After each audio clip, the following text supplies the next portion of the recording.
botón. Ya, perfecto. Ok, bueno, yo les decía que este material yo lo había preparado para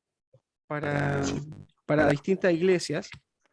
Voy a silenciar su micrófono y después, si quieren, me pueden ir levantando la mano. ¿Ya?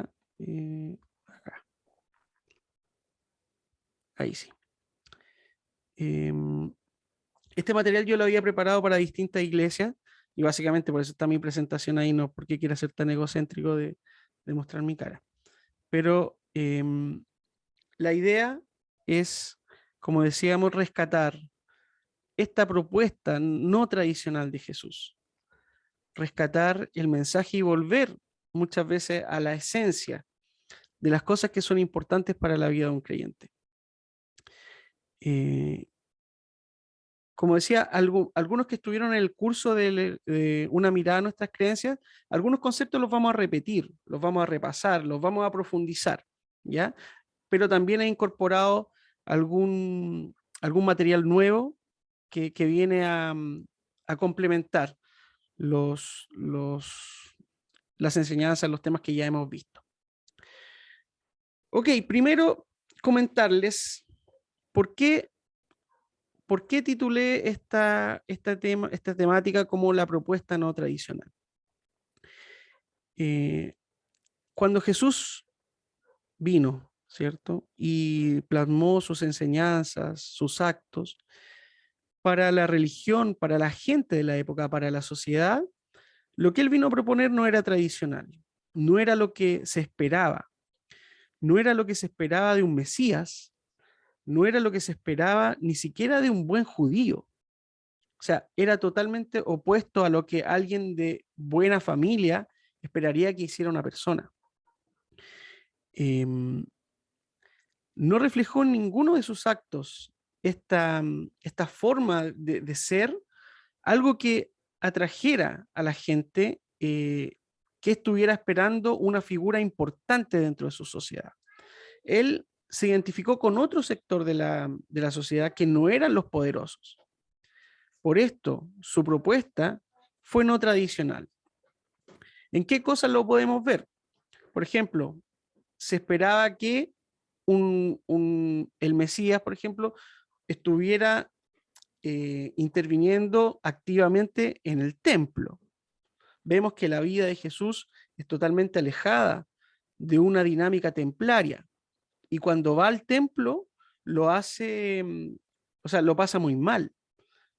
Tiene actitudes que van en contra de lo que se realiza ahí, un discurso y acciones cuando da vuelta a las mesas, ¿cierto?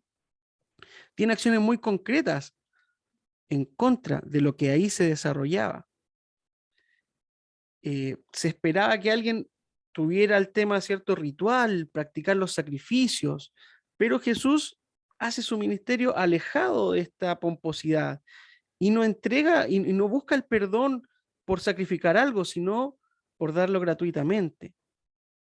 Las veces que tampoco no fue mucho a la sinagoga, donde se debatían los grandes, ¿cierto? Debates teológicos, donde se repasaba la ley y se enseñaba.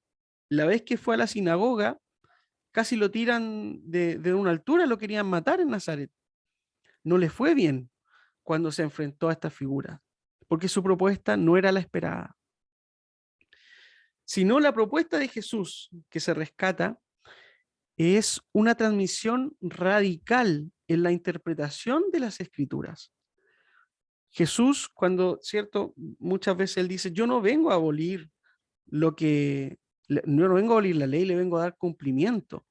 Porque él en su dinámica de ser, de poder entender el proyecto de Dios, tenía que ver con una profunda relectura de las cosas que se entendían y se creían en ese momento. Jesús lleva al extremo del amor, al extremo del perdón, al extremo de la misericordia. Una propuesta que no estaba contemplada en ese tiempo. También de cómo nos relacionamos con Dios. Él viene a cambiar el paradigma, el modelo, la forma de entender esta relación con Dios. De una forma también no tradicional.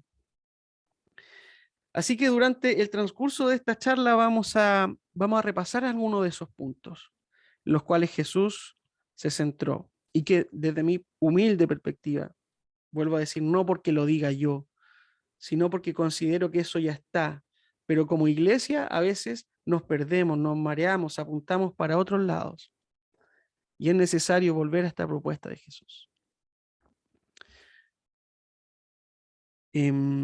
Vamos a ponernos en sintonía con estos puntos no tradicionales de Jesús. ¿Por qué es necesario? ¿Por qué hacemos esta charla, por ejemplo, en Cuaresma, en este tiempo especial para los cristianos? Porque pareciera que lamentablemente cuando vemos nuestras dinámicas eclesiales, hablo de la iglesia en general, también podemos analizarlo nosotros mismos. Y ojo que cuando hablo de la iglesia, no pensemos en la institución, en la jerarquía, porque cuando hablamos de iglesia hablamos de nosotros mismos, porque nosotros conformamos la iglesia, nosotros le damos sentido, nosotros somos los que alimentamos la visión de la iglesia. Entonces no es algo externo como si hoy la iglesia tiene la culpa, sino que vernos a nosotros mismos. Y ese es un ejercicio propio de la Cuaresma.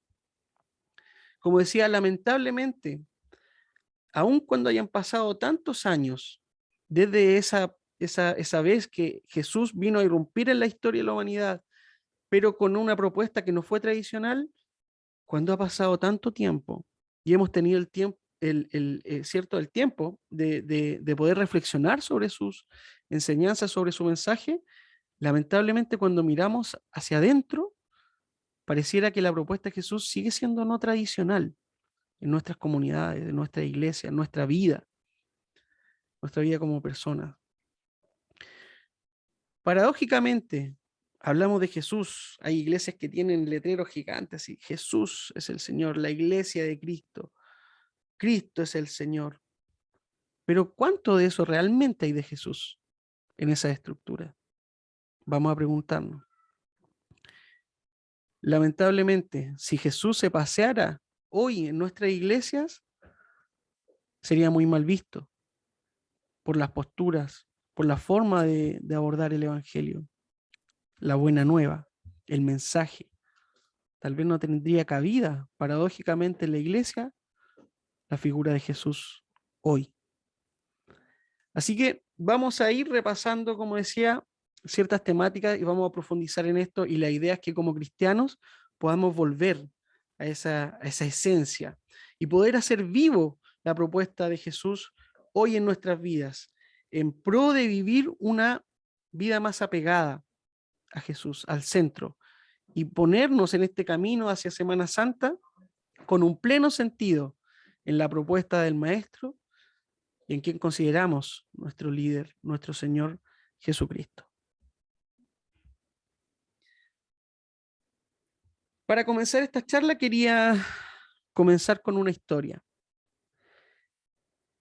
En un poblado costero, donde por la geografía del lugar habían ciertas rocas en la playa que producían que muchos barcos que llegaban a la zona naufragaran, tuvieran accidentes y necesitaran muchas personas necesitaban ser rescatadas. Resulta que ahí había en ese pueblo un grupo de rescatistas pequeño, un grupo de rescatistas que tenía un puesto de salvataje como el que está ahí en la imagen, muy humilde, y utilizaban un bote viejo, pero con todo el ánimo, con toda la energía, con toda la motivación de salvar a las personas. Esta forma de servicio, esta forma de poder ponerse a disposición de la gente, fue muy valorada por quienes eran rescatados y también por los pueblos vecinos. Empezaron a saber de este grupo, empezaron a ver la forma que tenían de rescatar a la gente. Y así empezaron a crecer, empezaron a recibir solicitudes de gente que se quería unir a este movimiento tan lindo. Con tan poco hacían tanto. Y empezaron a poner de sus propios recursos, empezaron a poner plata, empezaron a poner dinero, y empezaron a ver que este bote viejo ya no les servía, les quedaba chico, así que compraron nuevos botes. Ese puesto de salvataje ya era muy humilde, era demasiado sencillo, no cumplía su labor. Entonces instalaron un edificio donde podían albergar a mayor gente. Instalaron baños, duchas, camas, equipos, embellecieron todo el lugar de tal manera que quedara lindo y cómodo. Resulta que crecieron tanto y pusieron tanto esfuerzo que el lugar quedó tan hermoso, pero por otro lado, ya no les nacía, no tenían la motivación de rescatar a las personas como lo hacían antes. Por lo que ellos decidieron contratar a personas que rescataran a los que necesitaran de su ayuda. Así empezaron a utilizar el edificio más como un club que un puesto de salvavidas. Tenían aún ese bote viejo como emblema, como símbolo de los años de antaño, cuando surgió todo, cuando partieron, y estaba todo tan bonito, y estaba este sentimiento en el cual tenían el bote como emblema, pero era eso solamente, un símbolo que había quedado en el pasado.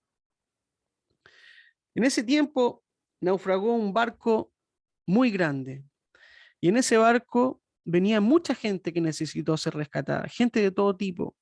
Venían inmigrantes, venían refugiados de guerra, que hoy en día necesitan tanta ayuda.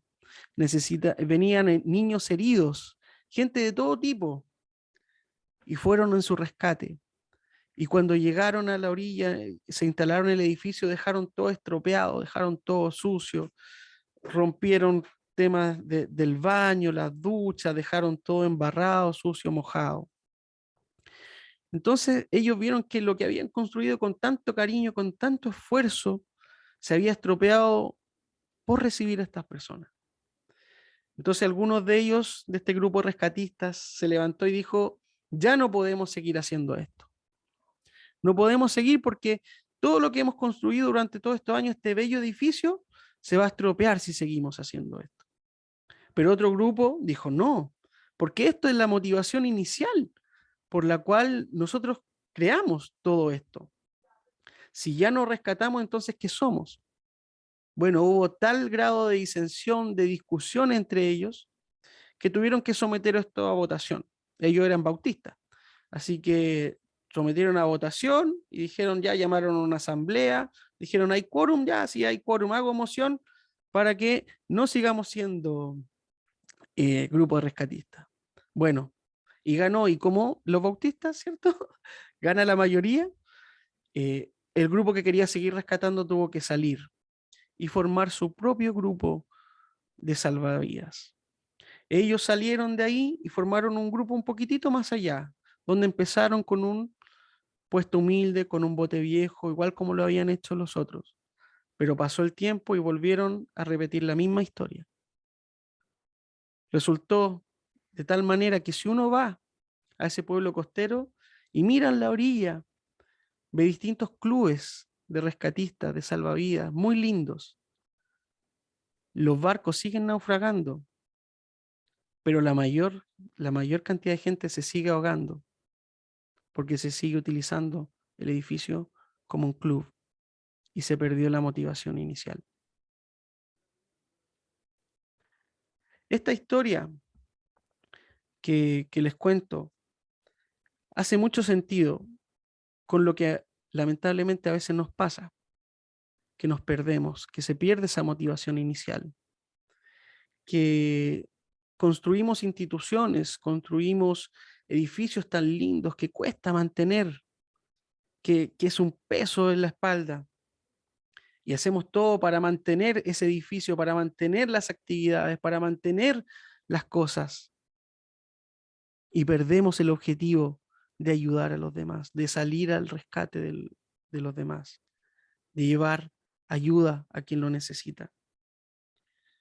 Podemos tener emblemas, podemos tener símbolos que parecieran ya tan lejanos, una cruz vieja, un bautisterio, símbolos, pero que ya están lejos de la conexión de la iglesia. Tenemos como primera misión ponernos también en Cuaresma, de evitar a toda costa que la propuesta de Jesús se quede olvidada, que nos pongamos tan cómodos en nuestros asientos, en nuestras doctrinas, que olvidemos de dónde venimos y que olvidemos la propuesta de Jesús. Pareciera que no hemos dedicado a otra cosa, pareciera que hemos cambiado el foco de la iglesia. Y es tiempo de volver a esta propuesta de Jesús. Lamentablemente, cuando miramos lo que sale a la luz de las iglesias, cuando miramos por decir, el jet set del mundillo evangélico, del mundillo eh, carismático que sale en los medios, vemos figuras de líderes que son líderes autoritarios, líderes que pareciera que, la liturgia, la forma de encuentro se parece más a un show que un espacio de encuentro comunitario, que un espacio de poder encontrarse con Jesús. Se ven líderes que tienen una aparente unción, una aparente piedad, una aparente espiritualidad más allá de los normales, tipo Super Saiyajin del Espíritu Santo. Pero ¿qué tienen de Jesús? Incluso están dispuestos a pasar por encima de la dignidad de las personas. He visto videos de líderes que por dar la unción le tiran agua a la gente, los empujan contra su voluntad para mostrar una espiritualidad mayor, pasando por la dignidad de las personas. Vemos cómo hay líderes que dicen seguir a Jesús, pero se compran jet y aviones de millones de dólares. Se compran trajes carísimos, viven una vida de opulencia y no tienen ningún reparo en manifestarlo, reflejando un rostro del Evangelio muy alejado. Vemos reuniones en las cuales pareciera haber un avivamiento, pareciera haber que como hay recursos, como hay formas de hacer las cosas tan bonitas, tanto equipos de sonido, luces, escenario, pareciera que ahí fructifica el Evangelio. Pero realmente si damos un vistazo a estas estructuras que tal vez nosotros no las aplicamos, pero también es un ejercicio de ver dónde estamos fallando. Y la pregunta del millón, ¿dónde está Jesús? ¿Dónde está Jesús en todo esto? ¿Dónde queda la propuesta de Jesús? ¿Está guardada? ¿Está en nuestro bolsillo? ¿Dónde se nos quedó Jesús? ¿Dónde se nos perdió en el camino? Que lo que más sale a la luz, de lo que más se refleja en la sociedad, son este tipo de actitudes. Pero hoy vamos a recuperar, vamos a intentar recuperar, ¿cierto?, la esencia de Jesús. Un primer punto que vimos en el curso, pero lo vamos a profundizar, es cierto, la propuesta de Jesús a través de la transmisión de la visión de Dios como Padre. Una de las cosas que quería comentar de Dios como Padre, que nos transmite Jesús, que Dios es Padre, pero no es Padre por ser masculino. Ahí ya tenemos un sesgo. Es Padre por la relación que nos quiere transmitir Jesús con Él, que quiere que tengamos con Él. Una relación de cercanía, un modelo parental diferente desde Dios. Una forma de poder comunicarnos, de acercarnos a Él, que es un Padre. Pero no es Padre porque es masculino. ¿Se ha fijado que hoy hay grupos que se refieren a Dios como Padre y Madre? Y cuando algunos dicen Dios Madre, ay, así como que les da algo en la espalda, como que no les gusta, como que les molesta. ¿Dónde dice la Biblia que Dios es Madre? No, Dios es Padre. Tenemos en general, en la religión, tenemos un conflicto con lo femenino. Como si Dios, por ser Padre, necesariamente es masculino. Nosotros tenemos estas representaciones como las que vemos de Dios Padre, un anciano. Pero si le ponemos rostro de mujer, como que no nos gusta, nos molesta. Y debemos reconciliarnos, primero que todo, con el lado femenino de Dios. Sabemos que Dios no lo podemos acaparar en un sentido masculino o femenino, encerrar en eso. Pero la forma de entenderlo, de abordarlo, de poder acercarnos a Él, entender que tiene aspectos femeninos desde nuestra perspectiva humana, que no es propiedad masculina. Dios no tiene órgano de reproductor masculino. Dios no es hombre. Entonces, primero que todo, reconciliarnos con la visión femenina de Dios. Y no menospreciar, no caer en, en esta noción nociva de lo divino, donde la cristiandad a veces menosprecia lo femenino, en pro de una visión que a veces nos hemos quedado en el Antiguo Testamento, en esta visión del Dios de los ejércitos, del Dios que pelea, este Dios que es rudo, este Dios que es viril. Y ese Dios nos gusta, porque ese Dios gana tus batallas, pelea tus batallas. ¿Has escuchado ese discurso recurrentemente? Dios es quien pelea por ti. ¿Y Jesús?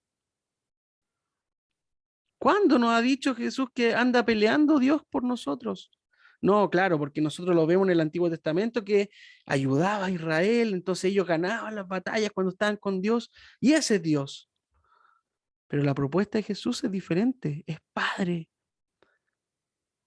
No nos quedemos con la visión del Dios de los ejércitos. Dios es Padre.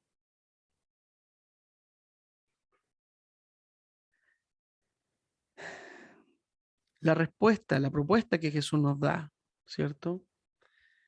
Hoy perfectamente puede ser asociado con una madre, puede tener rostro femenino, rostro de mujer, representar a Dios con rostro de mujer y no nos debiera dar nada, no nos debiera dar urticaria, sentirnos incómodos si alguien dice Dios Madre,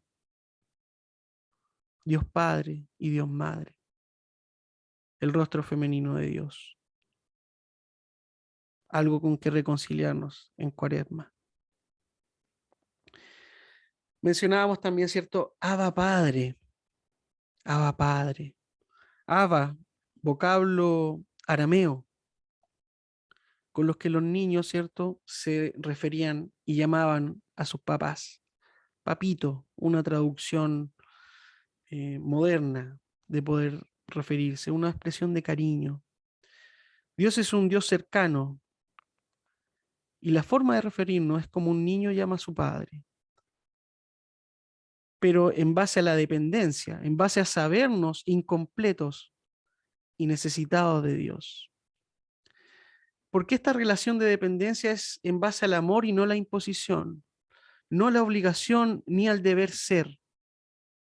Igual que cuando nos sentamos a comer con la familia, no nos andamos preguntando qué cargo ocupas tú en tu empresa, ni qué función desempeñas. No, no nos tratamos así en la familia. No importan esas cosas. Lo mismo con Dios, no importan esas cosas. La relación no es en base al cumplir, al deber, sino es al disfrute, es al amor. Es un amor incondicional. Así es Dios. Y esta relación de dependencia, de cómo nos referimos a Dios como niños, no es para infantilizar nuestra relación con Dios. No es para crear un Dios paternalista, porque ese Dios paternalista ha creado mucho daño también. De ver este Dios como amuleto, este Dios que nos libra de los dolores, nos libra del sufrimiento. No nos va a pasar nada mientras estamos con Dios. Caerán 1000 y 10.000, pero a ti no llegará. Nos gustan esos salmos, nos gustan esos textos y filtramos los que a nosotros nos gusta. El que habita el abrigo del Altísimo morará bajo la sombra del Omnipotente. Que está bien, es verdad, pero no es para crear una imagen de Dios eh, que nada nos va a pasar.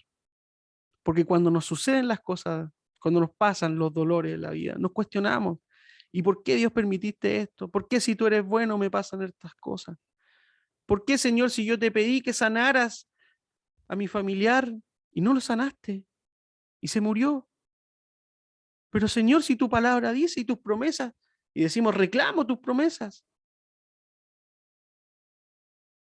Esa visión de Dios paternalista, sobreprotector, no es la de un Dios que nos muestra Jesús. No es la del Dios que nos muestra Jesús. No es la del Dios amuleto que mientras yo esté con Dios y me porte bien, me va a ir bien en la vida. No me va a pasar nada. Él me va a librar. No resbalará mi pie. No es ese Dios. No es ese Dios que dice, ¿qué le pasó a mi niñito? ¿Qué le pasó? Tiene pena. ¿Tiene pena mi niñito? No. Cuando Jesús resucita, ¿cierto? Le dice, ya, a lavarse la cara y a salir a predicar. Ánimo, tengan ánimo. ¿Cuál es la promesa? Yo estaré con ustedes. La promesa de Dios, este Dios Padre y Madre, es su compañía incondicional, su amor perpetuo, pero no que no te va a pasar nada. Para que nos deconstruyamos de esas sobreexpectativas que ponemos en Dios, que en la hora, cuando nos toca enfrentar el dolor o situaciones difíciles, son un peso más que un alivio. Tratamos de practicar en la cuarta iglesia, la visión de Jesús, cómo nos muestra la vida tal cual es, no de alguien que nos vende un cuento, sino que a través de sus enseñanzas encontramos eh, lo real de la vida, con sus matices, con sus pros, sus contras, sus altos, sus bajos. Pero en todos esos altos y bajos, ahí está Dios. Y eso es suficiente para los cristianos. Padre nuestro, dice el Evangelio, Padre nuestro. Es nuestro porque no es individual, es colectivo. Se hace en comunidad, se valora en comunidad, se vive en comunidad. Jesús podría haber dicho, enséñanos a orar ya. Aquí cada uno se va a su espacio, a su rincón, y dice, Padre mío. No, Padre nuestro, dice. Padre nuestro. Es en comunidad. Y una parte de esa oración del Padre nuestro que quisiera rescatar también el día de hoy, es como a qué se refiere, a qué apunta este Padre que es nuestro. Cuando dice, hágase tu voluntad. Y a veces la pasamos tan así someramente, hágase tu voluntad. Que Jesús la lleva al extremo cuando está en Getsemaní y no quiere pasar por ese trago tan difícil, pero que dice, Padre, que se haga tu voluntad y no la mía. Eso, eso es la esencia de vivir apegado con el Padre nuestro. Hágase tu voluntad y no la mía. Repetir como un mantra, hágase tu voluntad y no la mía. Abandonar mi ego, abandonar mi sobreestimación, abandonar esas expectativas tan altas y que se haga tu voluntad y no la mía. ¿Qué es esa voluntad de Dios? A veces hemos entendido tan mal la voluntad de Dios también. Hemos entendido, a veces se ha reflejado como un camino predefinido, como que hay algo, un propósito. Hoy día Emir hablaba de eso, ¿cierto? Hay un propósito que nos decía, no hay propósito. Pero así se nos transmitió, hay un propósito. Y tú te tienes que mantener en ese camino para quedarte en la voluntad de Dios, ¿cierto? Esa es la voluntad de Dios, cumplir el propósito, como si eso fuera la voluntad de Dios. Y hemos tomado tan a la ligera la voluntad de Dios que nos hacemos preguntas que a veces son irrelevantes o triviales. Ay, Señor, ¿será tu voluntad que tome la micro o tomo taxi? Señor, ¿cuál es tu voluntad? Enséñame, revélate. Señor, qué carrera estudio? ¿Cuál es tu voluntad? Señor, ¿será que me caso con él o con ella. Enséñame si esa es tu voluntad. Como si Dios, esa es la voluntad de Dios. Por eso murió Jesús, por eso vino, para saber qué carrera vas a estudiar. No es que uno no pueda hacerle esa pregunta o pedir, poner eso en oración. No digo que eso está mal, pero no es el propósito de buscar la voluntad de Dios hacerse esas preguntas. La voluntad de Dios tiene que ver con tomar los principios del reino y hacerlos propios. Y tú escoge tu carrera, tú escoge con quién te vas a casar, tú sabes si vas a tomar micro, metro, pero no le andes preguntando cuál es la voluntad de Dios por esas cosas. Claro, uno dice, a ver, Señor, ¿es tu voluntad que estudie informática o leyes? ¿Con cuál voy a darte la gloria? No es rol de Dios, no es la voluntad de Dios que tome una u otra cosa. Depende de ti. Pero con lo que hagas, toma los principios del reino y hazlos vivos en donde estés. Y ese es el camino de hacer la voluntad de Dios. Pero no andarnos preguntando esas cosas triviales, porque por ahí no va la voluntad de Dios. A veces creemos que la voluntad de Dios es como un secreto que tenemos que descifrar, como que Dios nos dejó un acertijo y hay que buscar la voluntad de Dios. Hay que encontrar cuál es el propósito de la voluntad de Dios, como si Dios le gustara jugar con nosotros a, a- a que adivinemos. Y pensamos que es eso, adivinarle el plan a Dios. Y esa es la voluntad, y descubrí la voluntad. No, es mucho más sencillo. No hay que descubrir nada porque la voluntad de Dios está plasmada en la vida de Jesús. Plasmada en la vida de Jesús. Como dice Colosenses, porque a Él le agradó habitar en toda su plenitud en Jesús. ¿Para qué? Para reconciliar todas las cosas en Él. Para reconciliar. Ese es el propósito, reconciliar. Para traer la paz mediante la sangre que derramó en la cruz. Bendita sea su palabra. Por ahí va la voluntad de Dios. Entonces, cuando busquemos estos propósitos, busquemos estos propósitos, busquemos estas, estas preguntas de la voluntad de Dios, busquemos los principios del Evangelio, del reino que están plasmados en su vida. Y ahí encontraremos la forma de seguir adelante, repitiendo, hágase tu voluntad y no la mía. El hijo pródigo, ¿cierto? Hablábamos también del hijo pródigo, esta forma de ver a Dios Padre, este Dios que corre a tu encuentro. No lo habíamos mencionado, pero la forma en que está plasmada en los evangelios, en la parábola conocida como el hijo pródigo, es una forma muy vergonzosa de presentar a Dios.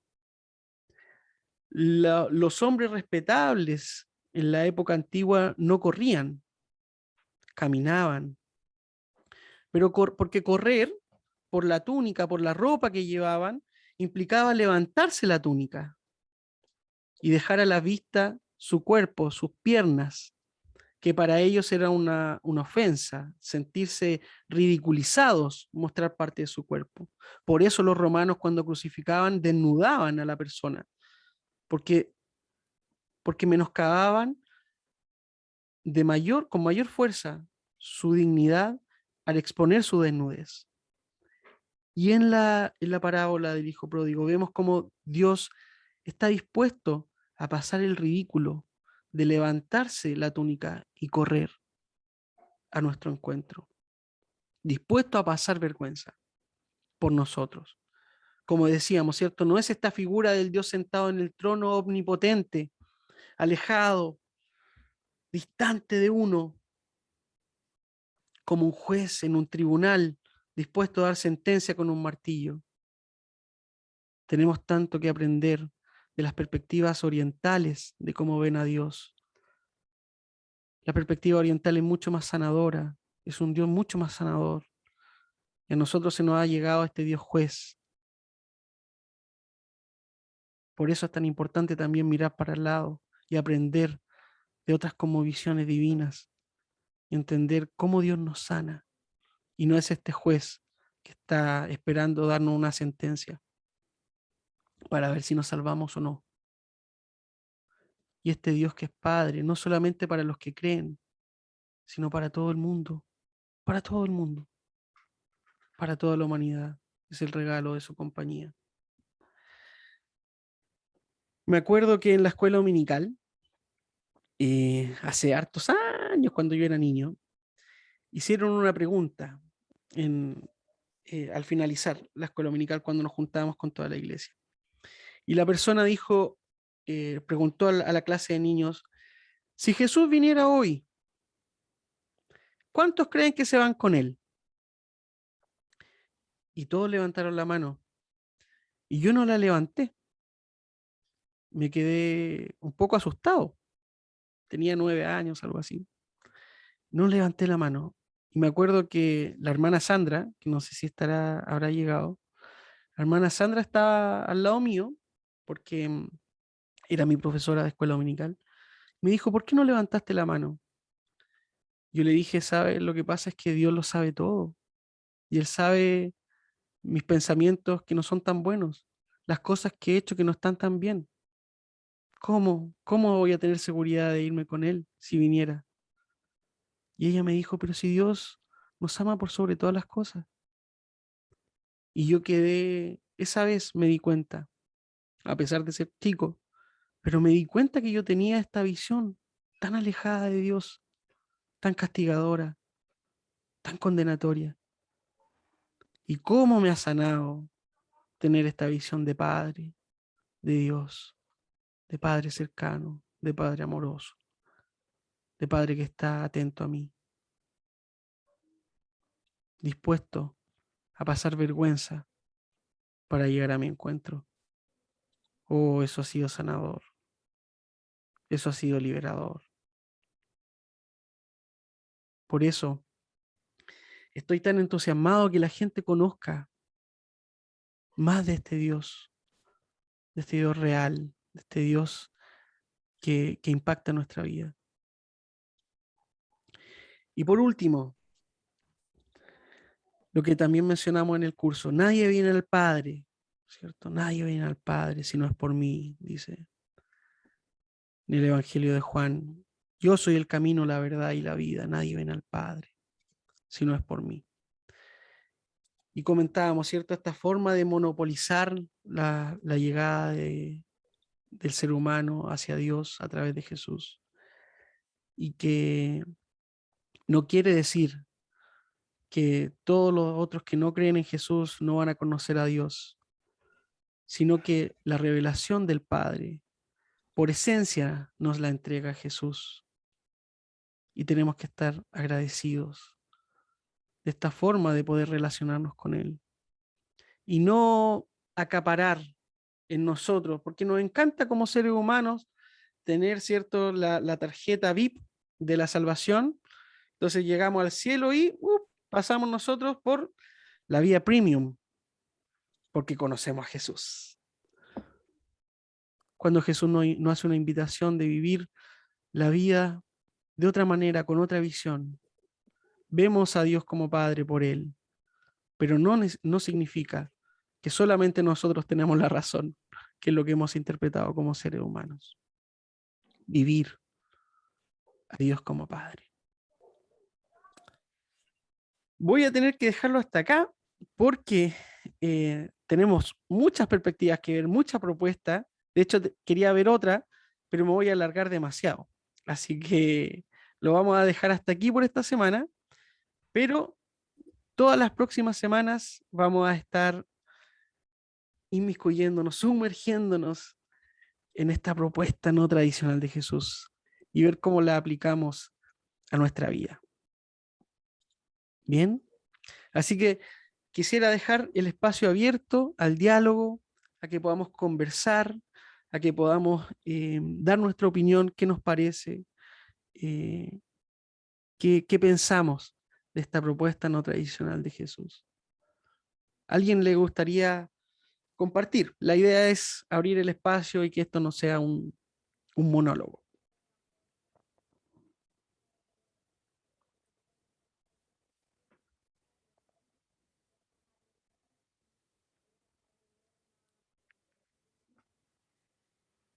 Puede levantar su manito o abrir su micrófono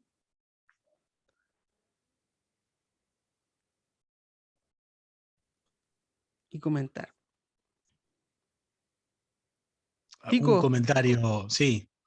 Me quedé pensando en, en mi dificultad de conectarme con lo femenino de Dios. Tengo como muy internalizado la figura masculina de Dios, ¿no? Yo creo que también, bueno, yo me internalizo mucho a Jesús, y bueno, Jesús como hombre también me lleva para ese lado, ¿no? Y siempre con Jesús me es fácil, ¿no? Cuando es más el concepto de Dios, ahí entra el carnaval en mi cabeza, ¿no? Es con las formas, ¿no? Cuando a Dios lo queremos poner en formas, y es muy difícil en realidad, ¿no? Porque no necesitamos, pero en realidad no tiene ninguna forma de esas, ¿no? Pero bueno, como limitación humana uno busca algo. En ese algo me cuesta mucho lo femenino, ¿no? Como lo tengo metido, me doy cuenta, internalizado, y es como decía, me da una cosita. Yo soy de los que me da cosita cuando dicen Dios madre, y me siento un retrógrado, ¿no? Pero me da cosita, uy, igual me da cosita cuando dicen papito. Dios papito también me da cosita. Es como que. Pero bueno, son mambos míos, ¿no? Pero sí, evidentemente tengo muy internalizada la matriz masculina, ¿no? Como Dios, como. Me gustó esto de tratar de ver la figura no de padre masculino, sino de relación cercana, ¿no? Relación más cariñosa, más tierna, más cercana. Esa me gustó. Pero igual, claro, ahí capaz que me podría aproximar más a una mujer, a una madre. Pero me cuesta, me cuesta. Era eso gracias. nomás, me dejó ahí. Muchas gracias, Albertico. Gracias por tu sinceridad y compartir tu experiencia. Sí. ¿Alguien más quisiera comentar algo que les llamó la atención o que les quedó dando vuelta?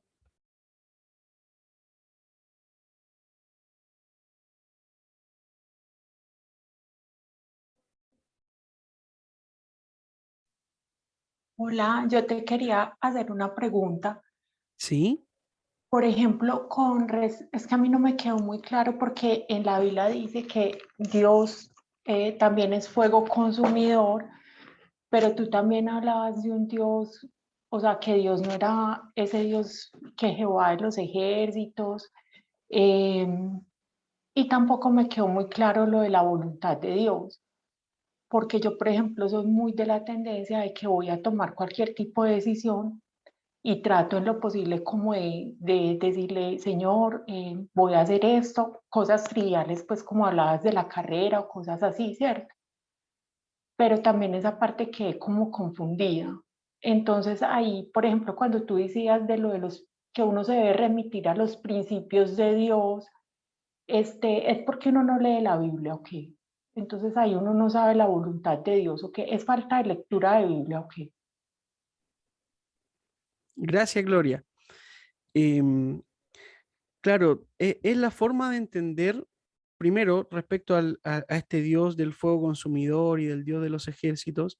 Desde la perspectiva cristiana podemos ver que hay una revelación en progresión desde el Antiguo Testamento y que esta revelación tiene su plenitud en Jesucristo. Eso es como una premisa de los cristianos. Cuando nosotros nos preguntamos cómo es Dios, cómo piensa Dios, cómo actúa Dios, debemos ver a Jesús. Entonces, que en el Antiguo Testamento se hable de este Dios de los ejércitos, que pelea batallas, que manda a matar a los enemigos, tenemos que entenderlo en el contexto de la formación del pueblo de Israel. Pero cuando llega Jesús, hay otra perspectiva de Dios. Hay una perspectiva más pulida, más definida. Entonces, a lo que voy es que a veces nosotros nos quedamos pegados en esas imágenes del Antiguo Testamento y las extrapolamos a nuestra realidad, es decir, las traemos al presente como si eso estuviera activo hoy. Y en eso nos enfatizamos y en eso nos damos vuelta y tenemos un discurso más antiguo testamentario basado en la ley, basado en la formación del pueblo de Israel, pero no en las vivencias de Jesús. Entonces, mi invitación a través de esto es que todas esas enseñanzas primero tienen que pasar por el prisma de Jesús para después poder visualizar efectivamente a qué se refiere y no sacarlas de su contexto para traerlas a nuestro presente inmediatamente, porque si no nos saltamos a Jesús y si nos saltamos a Jesús nos perdemos de toda la esencia del cristianismo, si no, no sería cristianismo. Entonces, eso es una de las invitaciones. Por otro lado, a lo mejor, claro, fui un poquito radical o extremista en este tema de la voluntad de Dios, pero era un poco para ejemplificar, porque uno efectivamente, y yo en mi vida diaria, en mi vida cotidiana, converso de mis cosas triviales con Dios, y eso está bien. Uno a veces hay preocupaciones, hay cosas que llevan el día a día, y qué bueno que uno las ponga a disposición o hable con Dios de ellas o las encomiende a Dios. Em, eso no es la dificultad en eso, y eso uno lo debe seguir haciendo y cultivar esta relación del día a día con Dios. Pero asociar a que en estas decisiones está la voluntad de Dios como un plan trazado para mi vida, eso ha generado que nosotros tengamos una visión distorsionada de nuestras propias responsabilidades. Porque nosotros podemos elegir qué vamos a hacer, pero en esas elecciones que nos corresponden a nosotros, nos hacemos responsables y aplicamos los principios cristianos. Y en eso, lo que decía yo, la base de aplicar los principios cristianos, los principios del reino, están plasmadas en la vida de Jesús. Si uno ve Jesús, no vemos que Él revele la visión de Dios por temas de si iba para un lado o iba para otro, o si hablaba con tal persona, se hablaba con la otra. Él iba en este camino y en las vivencias que tenía, en el día a día, en el encuentro con las personas, ponía en práctica el mensaje, ponía en práctica la voluntad de Dios. Y lo vemos ejemplificado, como decía, en su máximo clímax, en Getsemaní. En Getsemaní, hágase tu voluntad y no la mía. Porque él podría haber dicho, no, la cruz no me parece que es tu voluntad. Entonces, no, se ve muy difícil. Me voy de acá, me voy a otra cosa. Preponderó la voluntad de Dios. Por el mensaje, por la consistencia a eso. Pero no por las decisiones triviales del día a día, que no quiere decir que no las pongamos a los pies, pero no ver en eso un plan trazado. Más o menos va por ahí la línea. No sé si me explico, Gloria, ¿quedó más claro? Sí, sí, o sea, como no hay la responsabilidad que tenemos en la vida, como algo así, Exactamente, ¿cierto? Ujú. exactamente, sí.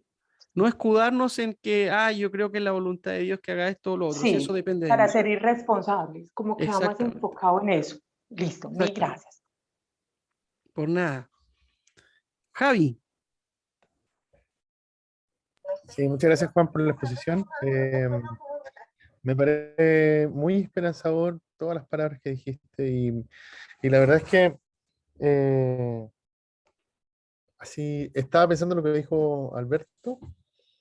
A mí también me cuesta un poco hacerme la idea en mi mente de un Dios que también es padre y madre, pero también recuerdo, también recuerdo las palabras de mi abuela materna cuando agradecía siempre en esos días que uno recuerda la vendimia o la cosecha o cuando empezábamos un hito importante, por ejemplo, como las clases, el año escolar, cuando hacíamos una reunión familiar.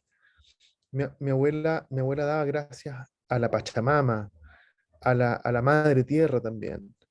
Y yo la verdad es que desde ahí quedé muy marcado de cuidar el cuidado por esta creación, que también soy responsable, soy administrador de ella, y veo en esta madre tierra también a Dios, también la veo.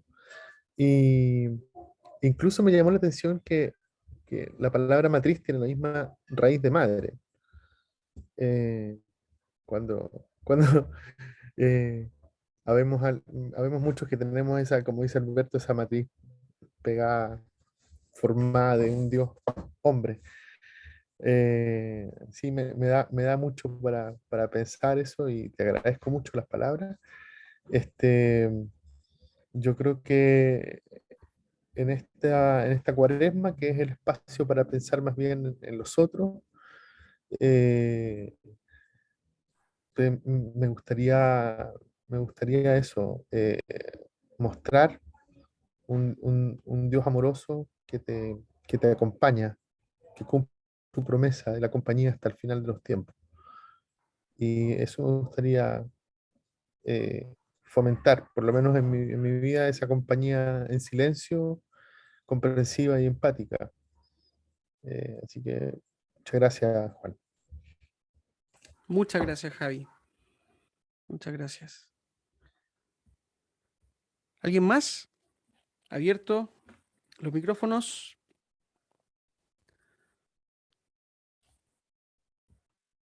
Podemos Hay una comentar, pregunta comentar. en el chat, creo, ¿no? Ah, a ver. Magali nos dice, hola Magali, no te había visto.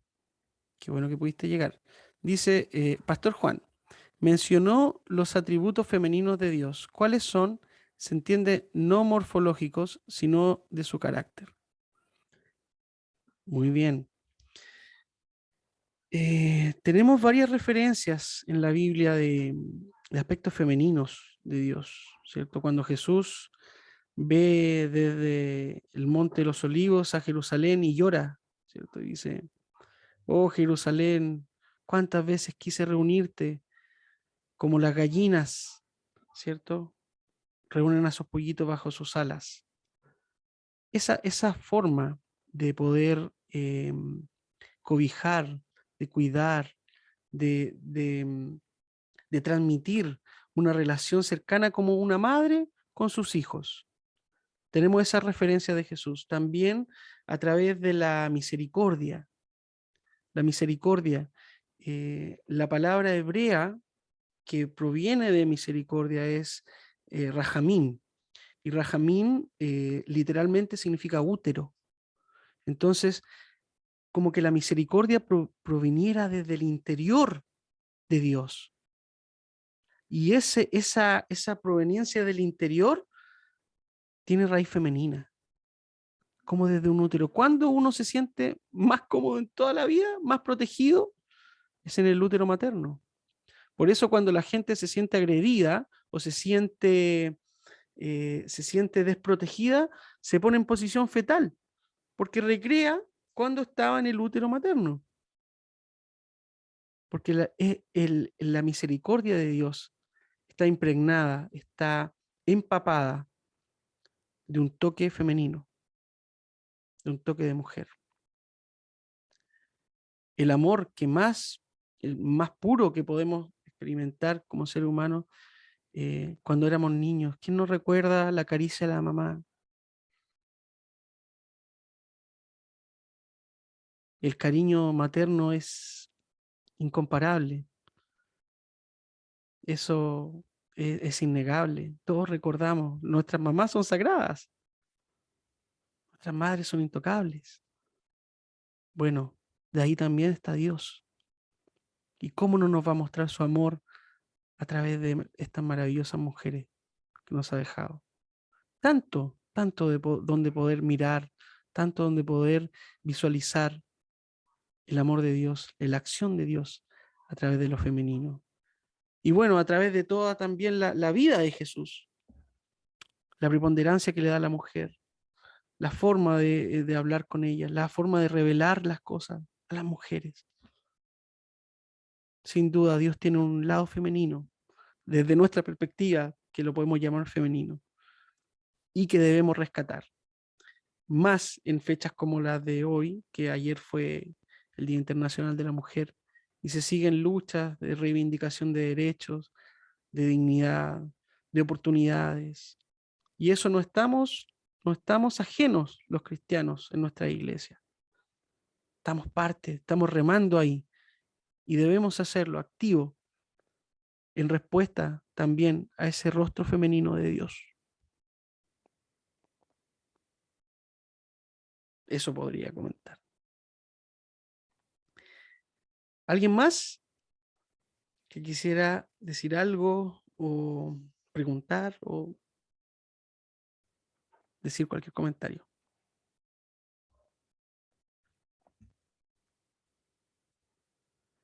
Nomaga dice, la misericordia, así es, la columna femenina del árbol sefirótico. Muchas gracias. Gracias a ti, Maga. ¿Sí? ¿Alguien más? ¿Alguien se anima? Si no, no hay problema. Recuerden, estamos invitados todos los miércoles a las 19:30 horas a tener estos encuentros. Vamos a seguir repasando. Hay varias perspectivas, varias propuestas de Jesús que no se nos tienen que quedar olvidadas. Así que hay harto material. Vamos a estar todos los miércoles en este sentido. Así que prepárese, siga motivándose, siga en el espíritu de la Cuaresma, apóyese uno a otro. Si necesita ayuda, apoyo, comuníquese con nosotros y vamos a estar, ¿cierto? Tratando de ayudarnos en este compromiso de estos 40 días, de poner las cosas que nos cuestan a los pies de Dios y llegar con todo a vivir esa Semana Santa, con pleno sentido. ¿Ya? Eso. Muchas gracias entonces a todos y a todas por participar, por sumarse. Nos encontramos el próximo domingo, los cuartinos, ¿cierto? En nuestra reunión presencial. Y para los que están desde otras partes, la invitación abierta para los miércoles 19:30 horas. Gracias, Muchas gracias, Juan. Muchas gracias. Gracias a Muchas ustedes. gracias. Chao, chao. Un abrazote. Chao. Muchas gracias. Chao, gracias. Chao, Solcito. chao. Chao, chao, gracias. Chao, Vamos a ya comer. está. Chao. Buena semana. Igual.